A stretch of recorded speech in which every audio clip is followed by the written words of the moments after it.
inaugurasyon ni Pangulong Ferdinand Marcos Jr. ang mga bagong pasilidad sa Ninoy Aquino International Airport o NAIA Terminal 3 sa Pasay City noong June 3 bilang bahagi ng kanyang layunin na pagandahin ang karanasan ng mga pasahero at paliparan ng bansa. Sa kanyang pagbisita, nagkaroon siya ng briefing kaugnay sa mga nagawa ng New NAIA Infrastructure Corporation mula nang ilipat dito ang operasyon ng paliparan.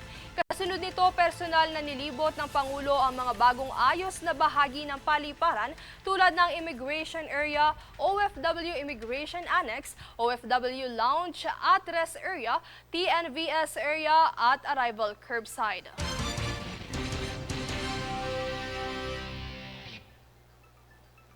Natalakay naman itong Martes sa pagdinig ng Health and Demography Committee ng Senado ang mungkahi ng mga mambabatas na itaas ang average participation ng PhilHealth sa hospital bills ng mga benepisyaryo. Narito ang ulat. Nais pataasin ng ilang mambabatas ang average participation ng Philippine Health Insurance Corporation o PhilHealth para sa hospital bills ng mga Pilipino. Ito ay bunsod ng mababang porsyento ng tulong na natatanggap ng mga benepisyaryo, gayon din ng mga underprivileged hinggil sa healthcare system sa bansa. Sa pamamagitan nito, maiibsa ng kanilang isipin kung paano tutugunan ang pangangailangang pinansyal sa kalusugan.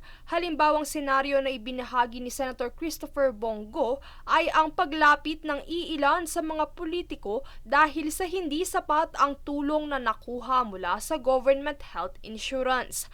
Ilan pa sa mga patunay at sitwasyong nararanasan ng mga benepisyaryo ay inilabas ni Senator Joseph Victor J.V. Ejercito sa pagdinig.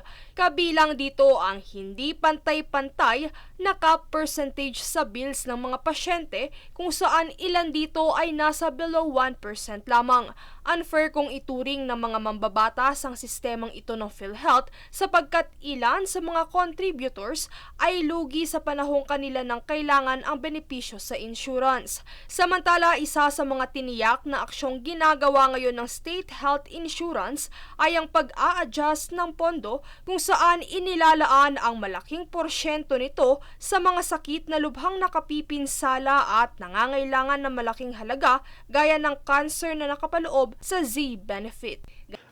Meron din po kaming tinatawag na reinforced case rate. Inuuna po nga namin yung mga case rates na kailangan po namin i-adjust. Gayunpaman, mariing pakiusap ni Senator Ejercito na may taas ang porsyento ng ambag ng PhilHealth sa hospital bills ng 18 to 30%. Na halimbawa, 200,000 yung bill nila.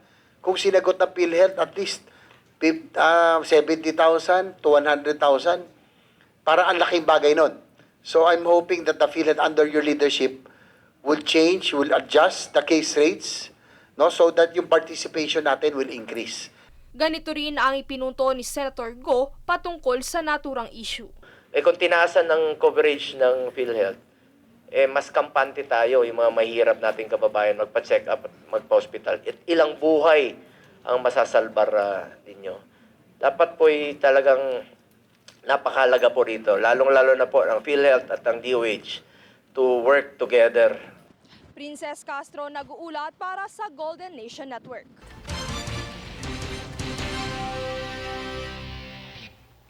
Nagbitiw ng pahayag si Representative Raul Manuel at ilang kongresista ukol sa umano'y kumakalat na resolusyong naglalayong ibasura ang impeachment trial laban kay VP Sara. Tunghayan ang ulat mula kay Jade Buhoy. Parang nakakahiya bilang isang Pilipino na may ganito tayong mga senador na nag-a-attempt na i-dismiss na lang ang impeachment, yung articles of impeachment na nakarating sa kanila.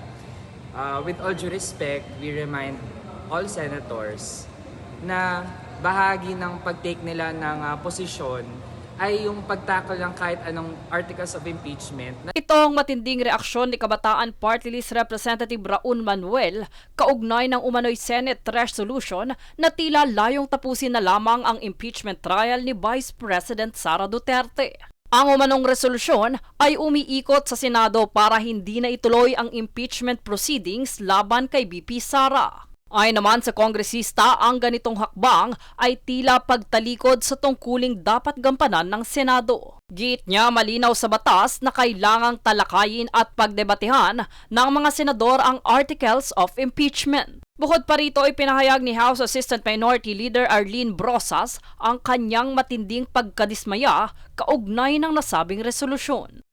Tayo po hindi tayo pumapayag dyan at hindi po katanggap-tanggap sa atin yan. Napakagarapal naman na gawin yan ng Senado sa ngayon. Dahil alam naman natin na ang panawagan, ang umiingay na panawagan ngayon ay put the Vice President in trial. Binigyan din niyang malinaw ang panawagan ng publiko na isa sa ilalim sa patas na paglilitis ang Vice-Presidente. Giit niyang hindi dapat baliwalain ng Senado ang proseso ng impeachment na isinulong mismo ng mga kinatawan ng mamamayan. Bagamat nagpahayag na rin si Senate President Cheese Escudero at Senate Secretary Renato Bantog Jr. na hindi pa ito inihain sa Senado. Kaugnay nito, nagpahayag naman si Senator Bongo na handa raw nilang tulungan ang publiko na suriin ang pinagmulan ng kumakalat ng nasabing resolusyon. Sa kabilang banda, kinumpirma naman ni Senate President Pro Tempore Jinggoy Estrada na natanggap niya ang nasabing kopya ng resolusyong naglalayong ibasura ang impeachment case laban sa bise magmula pa noong June 2. Habang patuloy naman ang panawagan ng Kongreso sa Senado na huwag isantabi ang pananagutan nitong dinggin at suriin ang articles of impeachment. So we are consulting ngayon different sectors para magkaroon ng usap kaugnay dito sa mga rallies. Actually, ang iniisip nga nila kasi ang expected nga ay 11 pero ngayon parang lumalabas before pa ng 11 nagkakaroon na ng mga ganitong halabalu or actions. Hindi natin alam kung ano yung mangyayari. Parang ano ba to? Aakyat ba to? Ipafile ba itong resolution na ito? Anilay ito'y panawagan rin ng iba't ibang sektor na nais panagutin si BP Sara sa mga isyong kinasasangkutan nito. Kahit natin yung ating mga kapwa mambabatas, hindi lang yung mga prosecutors, pero lahat ng mga pumirma doon sa articles of impeachment na huwag hayaan ito. We did our job, bagaman syempre hindi naging ganun kadali yung pag-aproba ng Kamara doon sa articles of impeachment, pero nagawa natin yung trabaho natin. Jade Buhoy, nag-uulat para sa Golden Nation Network.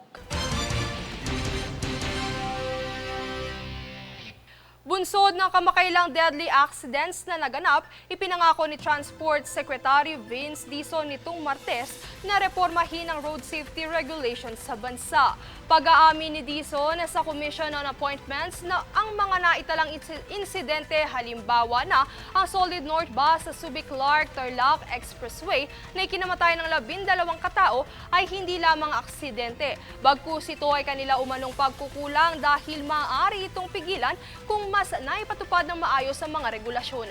Aminado rin si Dizon na ang road transport ang pinakamahirap na sektor sa ilalim ng Department of Transportation dahil sa malawakang regulatory lapses sa mga inspeksyon ng sasakyan at driver licensing. Kaya naman nais niyang ayusin at mas pagtibayin ang kasalukuyang sistema. Ito ay upang maiwasan ang panganib at mga aksidente.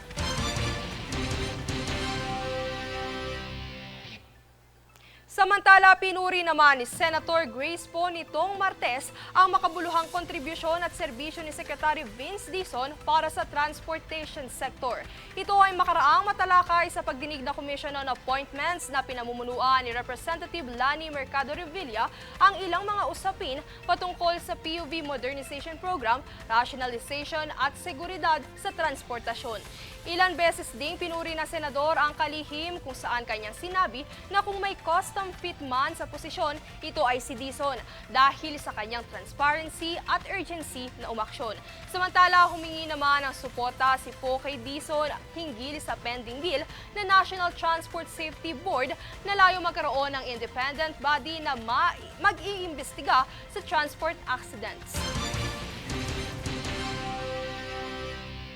Susunod sa News Force.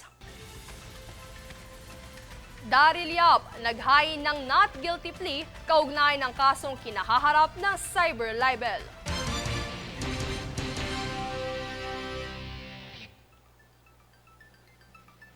Filipina Beauty Queen CJ Opiaza, opisyal ng kinoronahan bilang Miss Grand International 2024.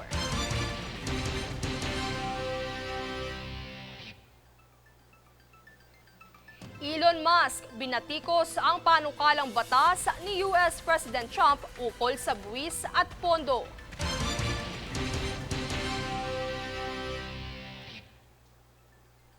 Manatiling nakatutok para sa higit pang mabalita sa pagbabalik ng News Force.